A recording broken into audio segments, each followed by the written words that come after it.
여러분은 어떤 사람을 알고자 할 때 어떤 방법을 사용하시나요? 레퍼런스 체크라고 하죠. 100% 확신할 순 없어도 개인적으로 현재까지 가장 유용한 인재 채용 방법이 아닐까 생각합니다.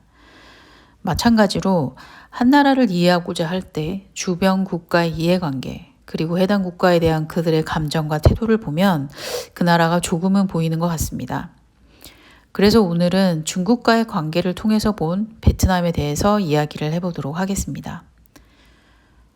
베트남은요, 강대국의 악몽과도 같은 존재라고 생각을 해요. 20세기에 제1차, 2차 세계대전을 비롯해서 현재까지도 전쟁의 전설로 남아있는 베트남 전쟁까지 약 21개의 전쟁이 있었더라고요. 그 중에서 3개의 전쟁이 바로 이 베트남 땅에서 발발했습니다.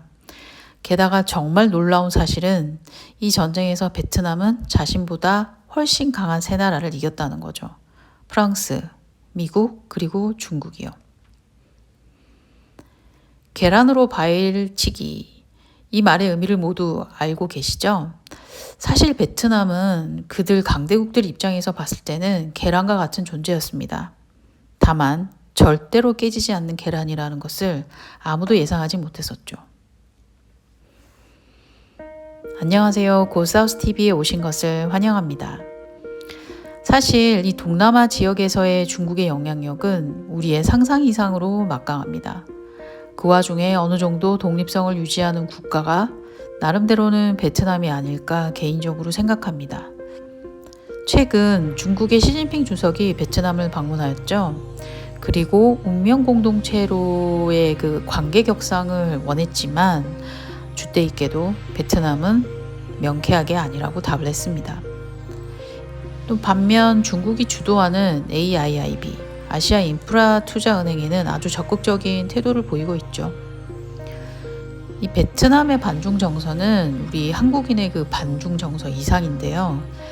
그들의 관계를 보자면 역사가 막 시작되는 고대 왕조까지 거슬러 올라가야 합니다. 이미 많이 알려진 사실이지만 상당 기간 베트남은 중국의 지배를 받았습니다. 무려 3,000년 동안이라고 하더라고요. 정말 어마어마한 기간이죠. 이 사실만 해도 중국을 좋아할래야 좋아할 수는 없을 것 같습니다. 중국인이 베트남으로 이민을 오기 시작한 것은 8세기경부터라고 알려져 있고요. 특히 1920년부터 1940년까지 프랑스 식민 정부가 중국인의 베트남 이민을 적극적으로 권장을 하게 됩니다. 이때 중국인들이 당시 사이공, 지금의 호치민시를 의미하죠. 호치민시의 경제의 95%를 장악하고 있었다고 합니다.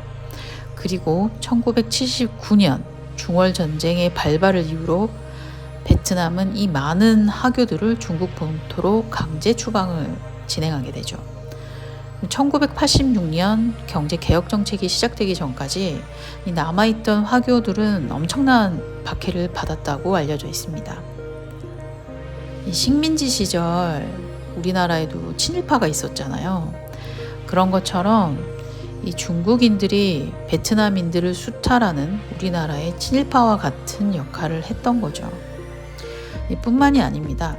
현재까지도 중국과 베트남 국경에서는 여전히 크고 작은 싸움이 일어나는데요. 정말 말도 안 되고 믿기지도 않지만 막 돌 던지고 싸우기도 한다고 그러네요. 이 동남아시아에는 이런 말이 있더군요. 육지는 베트남, 해상은 싱가포르를 잡으면 반드시 성공한다고. 이 성공하기 위해서는 싱가포르가 베트남이 반드시 필요한 나라라는 거죠. 사실 차이나 머니가 인도 차이나 지역을 대부분 장악하다시피 했는데요. 우리에게 잘 알려진 태국뿐만 아니라 캄보디아는 거의 국부 자체를 중국에게 빼앗겼다고 해도 과언이 아닌 상황이에요. 이 와중에 라오스에서 베트남은 자신들의 영향력을 유지하기 위해서 중국과 어마어마한 물밑 싸움을 하고 있습니다. 실로 좀 대단하지 않은가 그런 생각이 듭니다. 이 베트남은 한국과 참 비슷한 면이 많습니다. 오랫동안 중국의 영향력 아래에 있었다는 점, 한문 베이스의 언어를 가지고 있다는 점, 지리적인 입지도 같은 반도국이죠. 우리나라가 중국이랑 열심히 전쟁한 덕에 일본이 조금이나마 중국으로부터 자유로울 수 있었잖아요. 사실 동남아 대부분의 나라가 안녕을 누린 것은 베트남이 중국과 열심히 전쟁을 치른 덕이죠.